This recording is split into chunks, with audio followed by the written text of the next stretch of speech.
Je m'appelle Leila Mbona, je suis de la radio-télévision de Saint-Benino. Ma question s'adresse à Monsieur le coordinateur.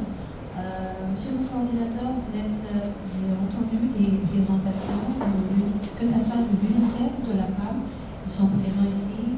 Et nous voyons ici et là des activités qu'ils mènent, c'est des activités combien plus fois louables. J'ai entendu aussi des agences qui sont ici au Burundi depuis plus de 30 ans.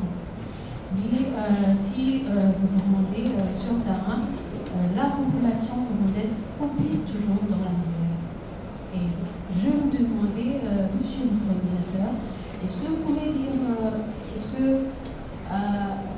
selon vous, quel est votre sentiment par rapport à cela? Il faut que le Burundi, comme est en train de le faire, prenne le leadership. Je peux vous assurer que toutes les agences qui sont là parce que le gouvernement du Burundi les a invités.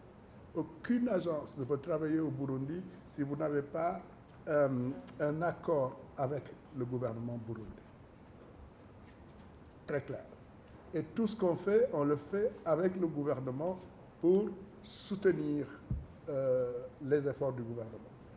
Le Burundi a perdu beaucoup de temps ces dernières années. Vous savez que de 2015 quasiment à 2022, le pays était aux arrêts.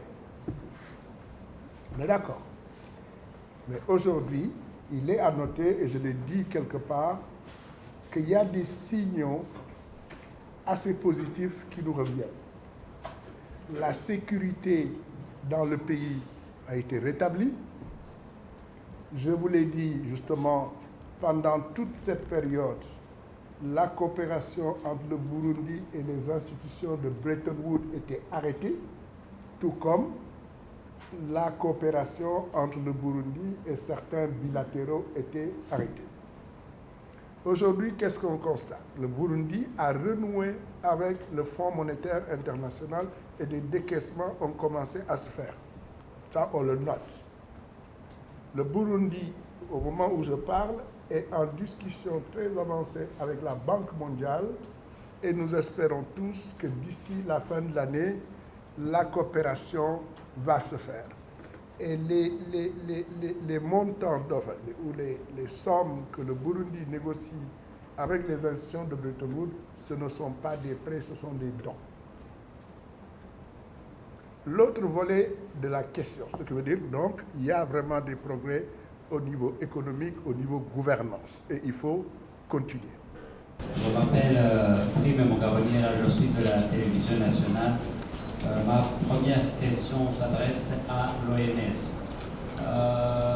Parmi les défis auxquels le ministère de la Santé publique fait face aujourd'hui, il y a un manque de ressources humaines.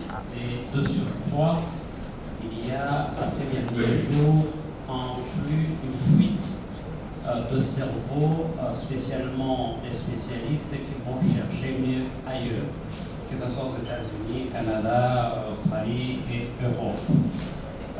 Comment comptez-vous, en collaboration avec le gouvernement du Burundi, d'arrêter cette hémorragie mortelle? C'est une question qui est complexe, c'est une question qui est difficile et dont la réponse ne dépendra pas seulement de l'OMS. Je crois qu'avant tout, c'est une question de souveraineté, c'est une question qui relève du gouvernement. C'est une question qui n'est pas également spécifique au Burundi, c'est un phénomène qui existe également dans d'autres pays. Donc, je crois qu'avant tout, c'est une question, comme je l'ai dit, qui relève du gouvernement et qui relève de plusieurs ministères au sein du gouvernement.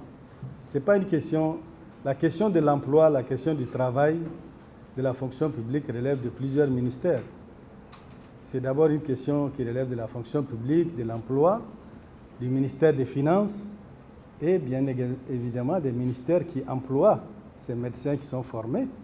Donc c'est une question très large à laquelle, en tant qu'OMS, il me paraît difficile de répondre et de dire voilà la solution.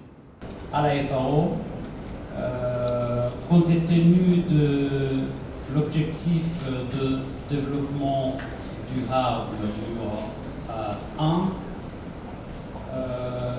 la politique nationale aujourd'hui et que chaque bouche ait à manger et que chaque bouche ait de l'argent. Comme aiment le dire les Anglais, to put food on the table. Qu'est-ce que vous êtes en train de faire concrètement? Non pas des grands projets, qu'est-ce que vous êtes en train de faire concrètement pour que chaque famille puisse mettre de la nourriture à table? Pour ce qui concerne l'élevage des lapins, la FAO a présentement 3 projets qui intègrent déjà l'élevage de lapins à travers l'encadrement des producteurs par le créneau de ce que nous appelons le champ école producteur. Donc ça va être à la fois la formation sur l'habitat, l'alimentation et les soins. Mais tout cela devrait se faire dans un cadre bien organisé. Directement au gouvernement, au ministère, nous avons une requête qui est déjà sur la table et qui consiste à l'appuyer à la création d'un centre naisseur. Nous sommes d'accord là-dessus. Les ressources sont là pour avancer. Et le gouvernement a commencé par la faim. Tout le monde se pose la question, et si on se mettait à produire des lapins, est-ce qu'il y a un marché? Comment est-ce qu'on le commercialise? Je peux vous assurer aujourd'hui que le gouvernement a déjà commencé par créer un abattoir moderne pour les lapins. Donc le système de collecte et d'acheminement est aussi fait partie. Et donc nous travaillons sur une stratégie nationale qui ont posé la question de qu'est-ce qui est fait concrètement pour avancer l'agenda de l'agriculture. On parle de problème de semences, on parle du problème des intrants. Avant cette année, tout le monde ne parlait que du monopole sur les engrais. Je pense qu'à ce jour, c'est ouvert. Avec l'appui de la Banque mondiale, la FAO va importer. Le marché a été attribué pour faire entrer 10 000 tonnes d'engrais. Donc ça veut dire que le monopole n'est plus là. Le marché, il est ouvert. Le gouvernement a pu faire un stock et on n'a pas trop senti du bruit sur le terrain sur l'insuffisance des engrais. Pour ce qui concerne les semences, avec l'appui de la BAD, le président disait la guerre de la sécurité alimentaire, c'est comme une guerre dans laquelle on est engagé. On ne peut pas avancer si on n'a pas de munitions, et pour lui, les munitions, ce sont les semences. Avec l'appui de la BAD, nous avons un projet pour la multiplication des semences. Ce n'est pas seulement acheter, c'est avoir les patentes pour certaines semences dont nous ne pouvons pas disposer ici, les avoir et qui vont être multipliées. Mais aussi le lien avec le marché. Je disais tantôt, appui au centre semencier, c'est la réhabilitation des infrastructures pour permettre au centre semencier de produire à tout moment, pas seulement pendant la saison A, la saison B, mais aussi pendant la saison sèche.